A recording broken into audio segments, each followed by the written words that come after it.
podcast is brought to you by Delta Neuro Health, located in Columbus, Ohio, where non-invasive, personalized care is revolutionizing the way we approach complex neurological issues.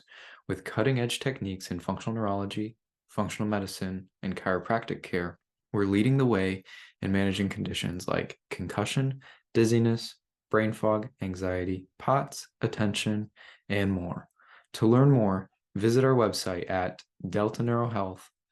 Hey everyone, this is your host, Dr. Joe, here with the Neuro Health Broadcast, and today we are joined by Sara Bott, who is a speech-language pathologist working out of the clinic Neuro Care. Thank you for joining us today.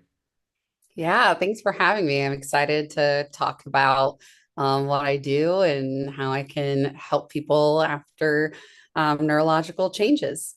Awesome. So before we get too deep into, what you do, I'm always curious why my guests do what they do. So why did you go down the speech language route and why specifically neurological conditions?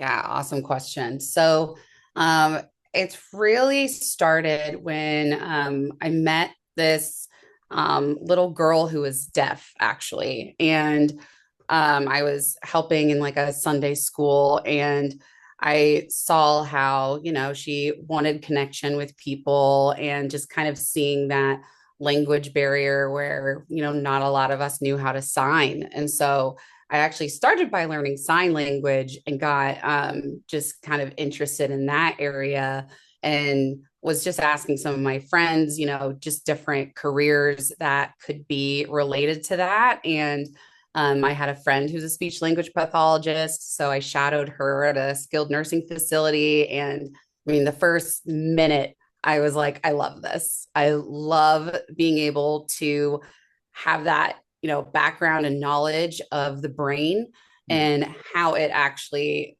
functionally impacts somebody's life, and being able to help with that process. And I just saw the connection between someone's memory or communication and how it impacted their identity. And I wanted to, help them reconnect with their lives after, a major life change like a stroke or traumatic brain injury or concussion. And so as time went on, I had a family member who had a stroke and she's okay, but being able to kind of be on the other side of things and see, her progress.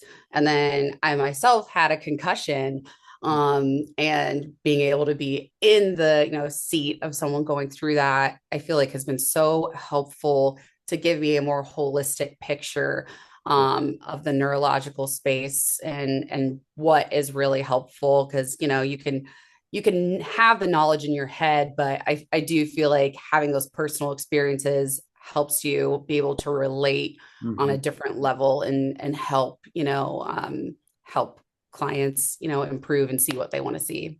Yeah, that's absolutely true because, I mean, concussion gets lumped into this invisible injury category, right? Right. Nobody can really see it. There's no broken bone, there's no x-ray, it doesn't really show up on MRI. There's just Exactly. you and your symptoms in your head, and unless you've gone through it, it's kind of hard to empathize with because it's like, well, you look fine, right? Right. So, Right. so, it stinks that you had to have that experience, but, maybe a blessing in disguise because now you can, like you said, relate a little bit better to the people you're working with now. Absolutely. Yeah. Yeah. So, traditionally, when I think of speech language pathology, for whatever reason, I think of, working with kids. Right. Yeah. So you're mentioning things like post-stroke, TBI, concussion, these sorts of things. What, I guess, what sets your practice apart? How are you different than maybe your traditional SLP? Yeah, absolutely. So we do just focus on adults and diagnoses, that are impacting, just different neurological conditions that we may experience as an adult. And so you're right, there is a lot of pediatric speech therapists out there. And even in grad school, kind of the the students that wanted to be focused on adults were definitely much fewer than the pediatric. Both are amazing and incredible and needed. But yeah, people hear speech therapy, and I often hear back, I can talk fine. What are you talking Yeah. about? I don't need speech. And so it can be a little bit of a deceiving title. But I like to say, we're also cognitive therapists. We help make progress, whether that be in memory, short-term memory, whether that be concentration, multitasking, whether that be processing speed. So there's so many different aspects to it, not just how you sound to somebody, but also just neurologically. Can you function, with all those aspects of cognition in your everyday life and achieve what you want to achieve? Yeah. And so, Neuro Care focuses, we specialize on adults. We, give several different means to do that. We have teletherapy. We'll meet in an office in Westerville, and so I have, several options to meet the needs of adults because we're busy and we have a lot on our plate, and especially after neurological change, it can be a lot to juggle. And so I wanted to improve that access and give someone a specialized care plan, because having the background myself for over 8 years focusing on adults is just really helpful. I can kind of identify the needs and have that specialized care involved, which is really nice because we specialize in so many things. There's like 9 areas from kids on. And so to be able to have kind of this niche, I think is really helpful for a client. So that I'm not, just like, oh, like I'm, really used to helping kids with their stutter. I haven't seen a client with ALS before. How do I know how to help? But having that background myself with ALS, Parkinson's, post-concussion stroke, MS, all of those, neurological conditions, I think it really helps add value to someone's progress. Yeah, I love that. And obviously, such a needed service in those populations. So I Yeah. love that that's what you're focusing. Um, so if somebody falls within one of those populations that you've mentioned that you kind of specialize in, what would you say the process looks like? They call you, they want to work with you. What are the next steps? Yeah, absolutely. So, yeah, first step would just to be, to reach out. You can call, you can email. There's a link on my website where you can just self-schedule, on your time, a free 15-minute consultation over the phone. And we can kind of talk through, does this make sense? Is this helpful? Are you a good fit for cognitive, speech therapy? And then after that, we start with an initial evaluation, 45 minutes to an hour, where I can assess all those different areas. I can get that background of what are you noticing in your everyday life? Are you putting your keys down somewhere and forgetting where, you put them? Or, are you struggling with a swallowing concern or struggling with, voice, from Parkinson's, kind of having a quieter voice, whatever area, we'll discuss that, get the history and background, and I'll be able to develop goals that, align with the client's needs and what their goals are for their life in general. Yeah.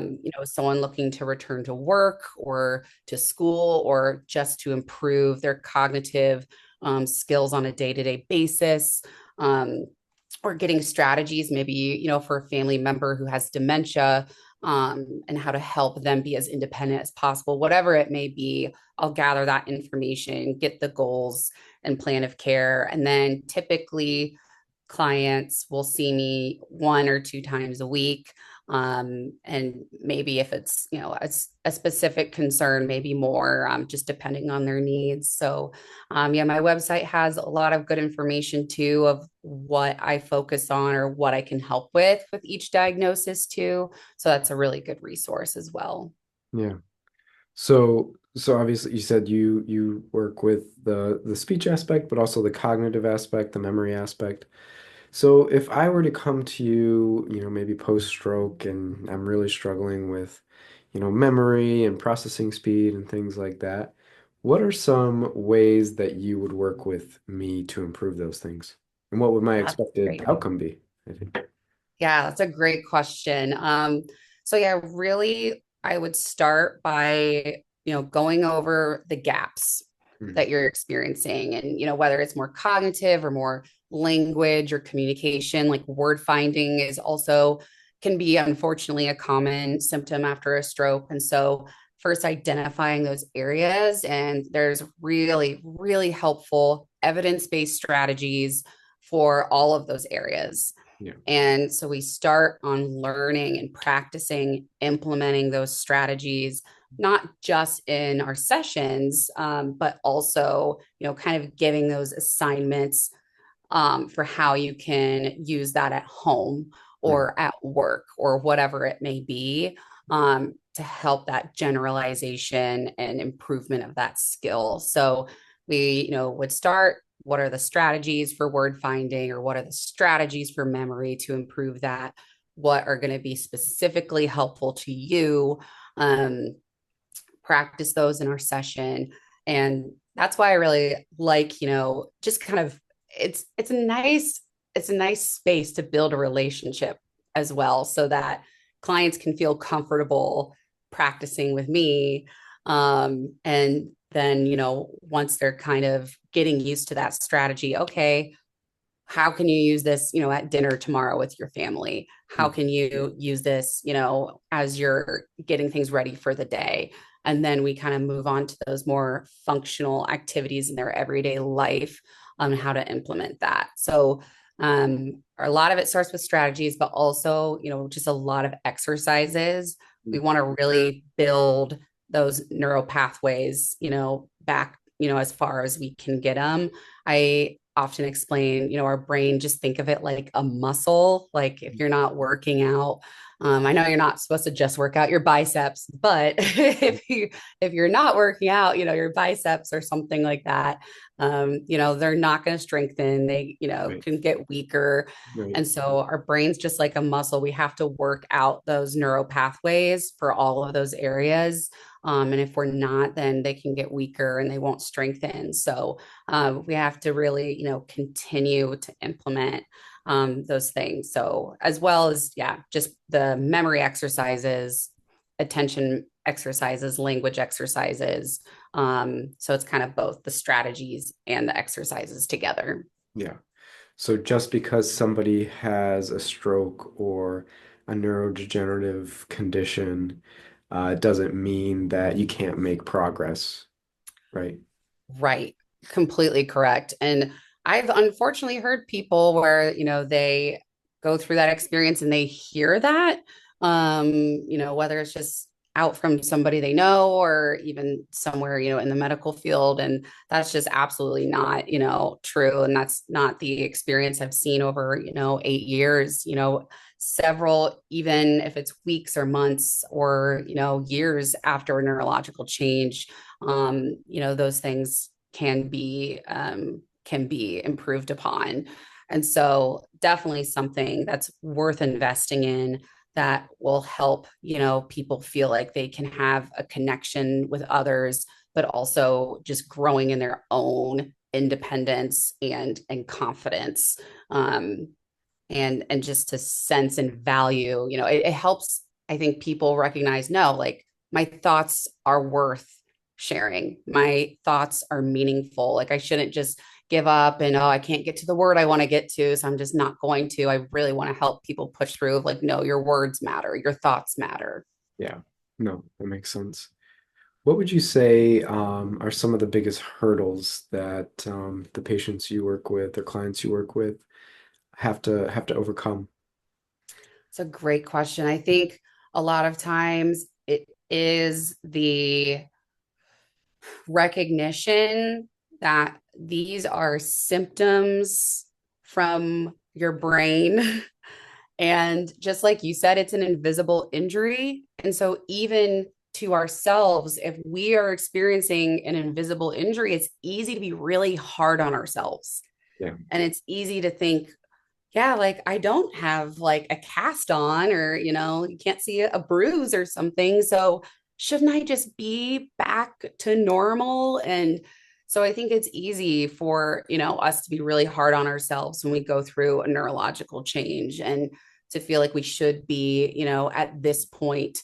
But when we kind of learn to give ourselves grace, and to give our brains grace, and to remember that it is healing, and to follow its lead as well as challenge it appropriately, then I think that helps kind of just recognize, okay, this isn't my fault, I didn't ask for this, um i I can support and get behind this recovery, instead of feeling like I need to push through. So I see that being common, and I experienced that myself completely, after my concussion. And so I think our expectations, being able to kind of see what makes sense, for recovery, and not feel like we have to push through, um, is a really big hurdle, as well as just access to the right information, Yeah. and the information and knowledge that is going to help make progress. I think Yeah. we can just easily assume, yeah, like this will never change, or I can't improve this area. And that's often, not the case either. Yeah. Would you say that that people in your population, or in the population that you see, would you say that they tend to utilize speech language pathology as a resource, or would you say that it's a very like underutilized service that definitely needs to obviously be used more? I think it is really underutilized. And I think a lot of that actually starts with just the advocacy and the understanding of what the role of a speech pathologist is. And I mean, that can start, even just with our PCPs and doctors, of just understanding our role as a speech pathologist in the neurological space, and how helpful it can be. And so, and I think, if there isn't maybe a large, clinic, or just, a doctor that has that understanding and background, that can, refer and educate, then it can be harder. And so that's been a big piece of my burden too, is not just to educate, clients and patients, but to educate clinicians and physicians as well, as to what the role can be, for us, because that might not be something, you only know what you know. And so that might not be something that has come up before for them. So that can be a really, helpful starting point. But ultimately, yeah, I definitely think it's underutilized. Yeah. Yeah, and that's the tricky thing, you have somebody who might be dealing with memory problems, or might be dealing with cognitive problems, so they may not, think to even be an advocate for themselves, or it may be harder Right. for them to advocate for themselves in a lot of those ways and seek out, those great resources like what you provide. So Right. in in these scenarios, I want to ask, how important is our support system, or the patient support system? So important. I mean, I feel like I am so often, like, just thinking of like concussion patients, I'm so often reminding them, advocate for yourself at work, at school. What do you need in your recovery? And that's why, like, in sessions, I often start with, okay, I want you to advocate for yourself with me in this session. I'm going to be giving you a cognitive task, and sometimes what I'm just looking for, or one of the main things I'm looking for, is, are you going to say you need a break? Are you going to say, here's my strategy? Here's what I know, like, my tension point is, where my symptoms are being triggered. And here's what I know I need to do to advocate. So I'm like, start with me, advocate to me, and I'll give reminders here and there, but I really want them to grow in confidence to be able to do that. Um, And so I love being able to not just advocate on their behalf, but empower them to advocate for themselves and just kind of be a champion of their own care and their own recovery because they can be. And, we're all capable of that. And so I think that's something that's really exciting to see when someone starts to feel more comfortable in that advocacy piece. Yeah. Would you say that those patients who have strong support system and who are really big advocates for their family member, would you say they tend to get faster, better improvement, or is it? Oh, absolutely. Yeah, Absolutely. Because sometimes it can just feel like, oh, well, maybe I should try this, but no, like maybe it's too much, or maybe it's not really something I need. So to have like people around you who know you well and can remind you of what you need to focus on, that's something we all need in so many areas of life. And so the more support, the more voices that are, kind of alongside you yeah, in your care and recovery, the more, I think, the more open and the more urgent we are to seek out resources that are going to help us. And so, and again, like I said, like just like physicians only know what they know, just anyone, just people only, we all only know what we know. right. So if we don't have that understanding of, oh, this piece could help me, but we have someone in our life that can encourage that, that is huge to our recovery. Yeah. Well, this leads me to my next question, probably most important question. If somebody is struggling with some of the conditions we mentioned, or maybe somebody has a family member who's struggling with some of the things that we mentioned, how can they best reach out to you? And, now that they know, how can they now utilize, you as a resource for recovery? Yes, schedule a free consultation. It's easy, it's free, it will really help. And I love to, if I don't feel like I can help or I don't feel like I'm the best fit, I will provide resources. That call is just a starting point to help open doors for anyone, seeking resources and help. And so even if I kind of start giving, okay, I would go this direction or, I would look here. I am happy, more than happy to give guidance because I know it can be confusing. And when you don't feel like you have somebody there kind of gathering all the information from all the different doctors and all the different appointments to Yeah, kind of help give direction, that can be so overwhelming. So schedule that free consultation with me, and I am more than happy to help be a guidepost to a good direction for recovery. love that. Yeah. And how would they reach out to you? What's a good number? What's your website? What about social media? Yes. So my website is neurocarespeechtherapy.com. You can give me a call. It's a pretty easy number, 614-441-1000. Oh, nice. So you can just give me a direct call or schedule from my website one of those free consultations. And, either way, we can get that scheduled really quickly. What's really nice with, Neuro Care, we're very flexible with our schedule.